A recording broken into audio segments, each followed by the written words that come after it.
What's up guys, Ryan here. Today I wanted to do a video talking about one of my favorite Amazon FBA seller tools, Fetcher. Now I use Fetcher for profit analytics for my Amazon business. I've mentioned it in many of my YouTube videos and all over my blog because I use it to stay on top of my profit and loss statement for my Amazon business.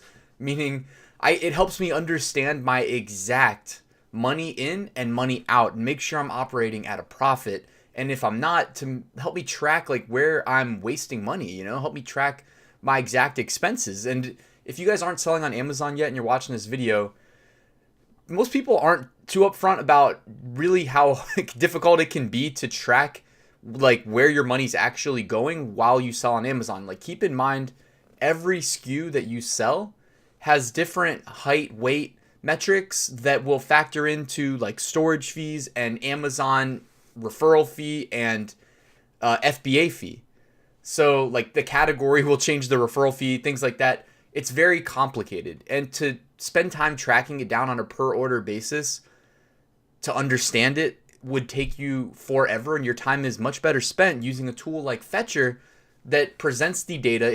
You integrate it via API with your seller account, and then it pulls your data a couple times a day, packages it together into a very user-friendly, easy to understand user interface like charts, which I'm going to show you examples of in a second, and just makes it super easy to like pick a day, pick a date range, pick the metric you want to see, and like it makes drilling down per product very easily, much easier than pulling reports from Amazon and trying to like crunch numbers in Excel.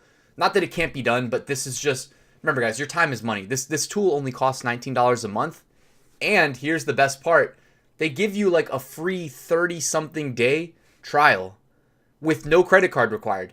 So you can literally use Fetcher for over a month for free with no credit card. You don't have to remember to cancel it. It's completely free. I can't imagine not trying it because it is so good that like as soon as I tried it, I didn't even wait for my free trial to expire. I was in for $19 a month. So guys, I'm going to walk you through all the cool stuff that it does, but if you want to check it out, there's a link right here in the description. And just give it a shot. Use the free trial. All right, guys. So right when you log into Fetcher, the first thing you see is your primary sales analytics dashboard, which you're able to control the date range to see the metrics that you should be interested in staying on top of, like your overall sales revenue, your units sold that factor into that number over this date range, the costs associated with generating those sales, and you are going to need to log in and tell Fetcher your unit costs per SKU and your inbound shipping costs per SKU. But it's a one and done type deal. So every time you have a new product, you just have to remember to go into the expenses tab and set those numbers. You can see your profit, which is what we all are here for, and then your profit margin. It'll calculate that for you. And this chart probably looks familiar because I use it in my income reports that I publish once a month to show you guys that I'm not just logging into Seller Central and doctoring some sales last 30-day sales numbers or anything like that. I could do that very easily, but this is much more in depth. And if I was going to lie to you guys about like selling on Amazon, this would be infinitely harder to fake. So I don't want there to be any doubts. This is all legit. This is a real peek into my Amazon FBA business. And this is a screenshot from January 23rd to January 30th, 2019. So this next section also lives on the homepage once you log into Fetcher. And this is the part I use to stay on top of my inventory reorders. Now you'll notice I blanked out the SKUs to protect my what I'm selling, but you can see that some of the rows are highlighted in red, and that is because I told Fetcher when to let me know to reorder each SKU. I get to tell it how many days of a heads up that I want for each individual product. Now, for the most part, I like to use 70 days. Because I will try to reorder about 2.5 to 3 months worth of inventory. It's always better to have more, guys. You don't want to sell out. So if you think about it, 60 days is 2 months. And then you get an extra 70 days for things like, well, okay, I should say, if I reorder today, it's going to take about 30 days for my order to be produced. And then give or take 3 to 4 weeks for sea shipping to get my goods to Amazon, and then Amazon's going to take 1 to 3 days on average, as long as it's not the holiday season, to receive my goods scan them in and make them, available for sale on Amazon. So it's not like an instant thing. Oh, it's at the warehouse and it's instantly restocked. It doesn't work that way. There's a little bit of a buffer time. So if you account for all those things, you're going to need probably 60 days. So giving yourself, me setting it to 70 as the lead time is just me giving myself an extra 10-day cushion, which, makes sense. I don't want to sell out. Oh yeah, and then also I don't set everything to 70. Like I have certain suppliers that they take longer to produce orders, usually. So I just padded that with an extra 5 days. So you see 75 there. You'll see Fetcher, though, gives you your inventory level, how many units you have at FBA, your inventory value based on what you paid per product. They'll give you your average daily sales, which is great. And this is also based on recent sales data. So this isn't like, over the lifetime of your product. This is recent so that you can actually then get an accurate projection of the days remaining column to know when you need to reorder, basically. And also, like, sales can fluctuate, which is why you see in this screenshot I have one SKU that says 277 days remaining. If your sales fluctuate at all, like maybe they were above 20 and then for whatever reason something happens, maybe a hijacker jumps on your listing and your sales plummet by like, a third or 2/3, you might see numbers that look like this. Don't freak out, guys. There's plenty of things you can do, though, to make sure you don't get stuck holding a ton of inventory. I've done other videos about liquidating inventory at Amazon. And when I say liquidating, I don't just mean paying them to throw it away.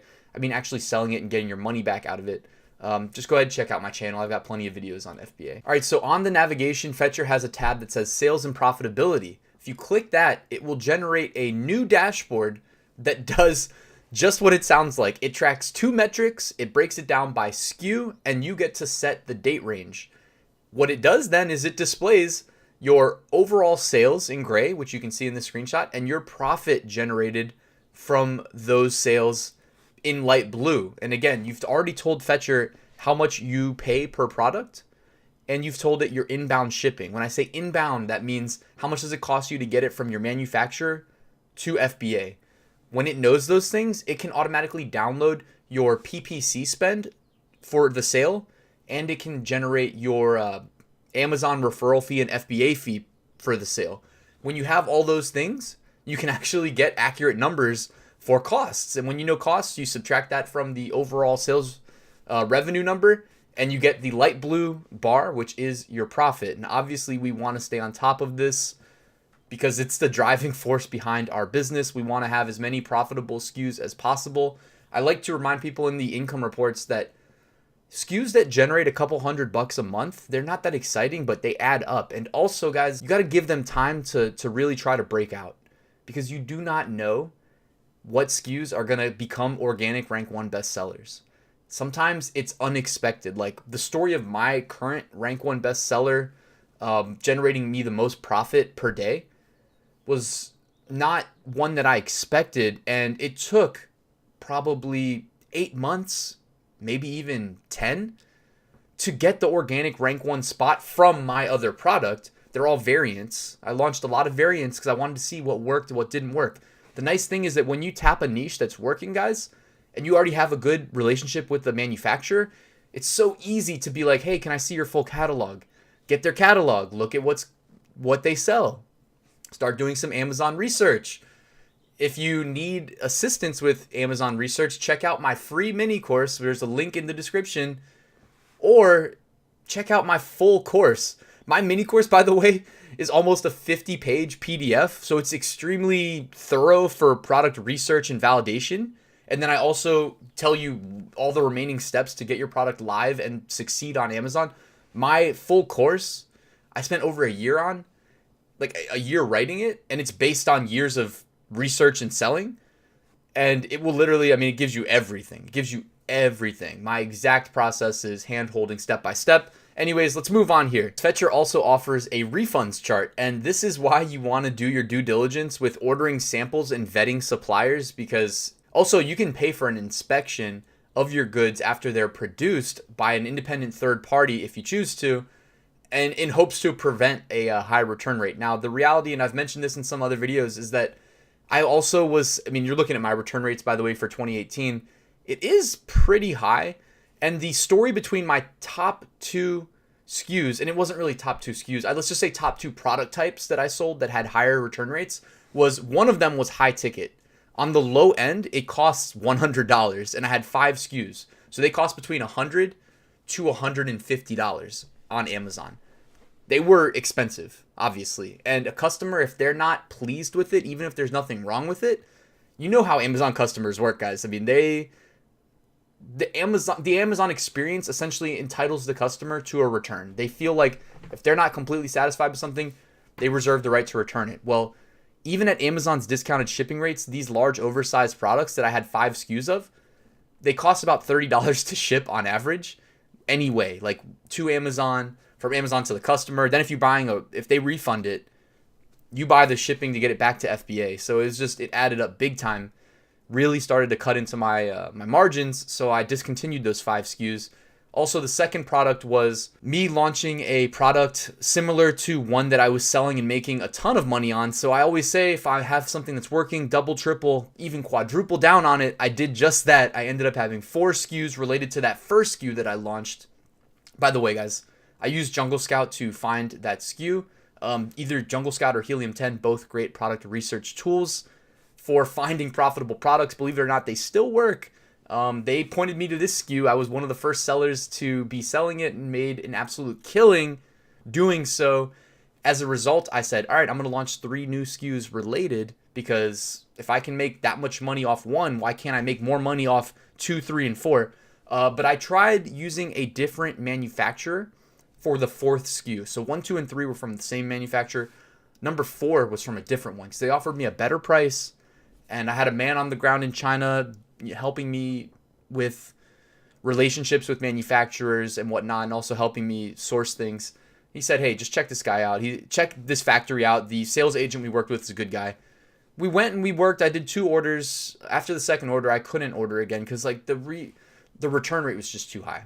So every now and then, guys, you have to be willing to try something and cut it loose if it's not working. But if you find something that's working, double down on it. At a minimum, launch 1 new SKU related to it. Fetcher also has a product breakdown page. I don't look at this as often. I'm more interested in the revenue and profit as a function of the revenue per product. But this will give you a detailed breakdown per product of pending units sold versus completed units sold. So if you're looking at information in the past like this is, it's going to be mainly completed units sold.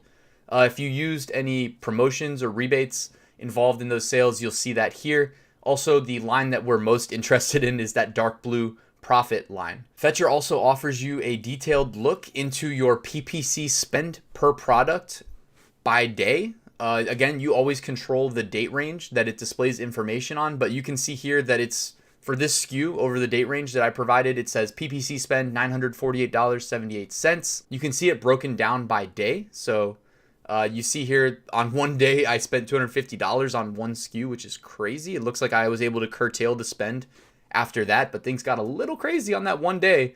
You can see here also $4,874.27 of sales were generated. So my ACOS overall for this date range was 19%, which as long as you have more than a 19% profit margin built into your product, you'd be operating at a profit. And guys, keep in mind that every sale you get, whether it's organic or PPC, or maybe you're even driving third-party traffic off Amazon to your product listing and it converts, all those sales are going to boost your organic ranking, because what Amazon cares about is that you're converting traffic and getting sales, because when you make money, they make money. So you'll be rewarded for that. And this final page is the profit and loss statement. And it looks like there's a lot going on because it breaks it down. Well, again, you set the date range. I gave it all of 2018. So I get to see 12 months worth of information to see what my costs were, what my revenue was, and ultimately when you do the math, you're left with your actual profit. So you get to see pretty much exactly what happened in my FBA business in 2018 right here. Keeping in mind that like a lot of my most profitable SKUs were a little bit dragged down by me launching new SKUs. Sometimes when you launch new products, they're an investment, a long term, and they're not all going to pan out. That's why it's great to have those profitable SKUs to allow you to kind of reallocate some of their profits into pursuing the next product that's going to be your new best seller, right? And you always want to be keeping an eye towards the future, guys. because nothing's guaranteed on Amazon. Keep in mind that these are Amazon's customers, not ours. And there's just go on Google and look up like any Amazon seller stories of ways that things can unexpectedly go wrong in an FBA business. So you want to be agile. You don't want to have all your eggs in one basket thinking that one SKU is just going to be what you can retire on. You always want to be thinking long-term, launching more products, finding new profitable SKUs, guys. Ultimately, when you take your expenses, this is the sum of your cost of goods, your inbound shipping, your reshipping, your recurring fees like inventory storage fees, your order fees, and your PPC. Those are all your expenses. When you take that number and you subtract it from your revenue, which is infinitely easier to track because Amazon will just give you the raw revenue numbers. Whether you want to know it or not, you're going to get a tax form in the mail from them that is your revenue. Then you need to subtract your expenses from that number. And what you're left with is your profit. You can calculate your profit margin from that number once you know your profit and your revenue. Ultimately, for 2018, my net profit was $80,584 of passive income profits on Amazon FBA at a 15% profit margin. I could have done better, guys. I could have done worse. I mean, the reality is I did FBA on the side. You know, 2018 was a tough year for me just based on like some family health stuff that went down. A couple days a week, I had to basically be at the hospital throughout the entire year to be with my grandma. And I also work 9 to 5, Monday to Friday, 9 to 5. And I teach college courses in web development. I teach 3 every semester. And I have a girlfriend and I have friends. And on top of FBA, I'm doing Amazon merch and print on demand, making these videos and doing my website. So if I can make $80,000 while doing everything I just told you and more, you know, I go to the gym a lot. I think anybody can probably do it because I didn't give it that much time, to be honest, as it sounds like. I just painted you an accurate picture of how much time I was really able to allocate towards FBA this past year. I wasn't really that pleased with my performance, but I mean, it's a function of the reality of my life last year. So anyways, this isn't an income report. I don't know why I'm harping on the number so much. $80,000 is something I should take pride in. I did that on I did that on $530,000 of revenue. But guys, if you liked this video, first of all, please check out Fetcher. I put the link right there in the description. It is amazing. 30+ day free trial. You will not regret it. If you liked the video, hit that like button. Please consider subscribing. If you have questions or comments, drop me a comment on YouTube. I will respond as quickly as possible. Thank you for checking out this video, and I'll see you at the next one.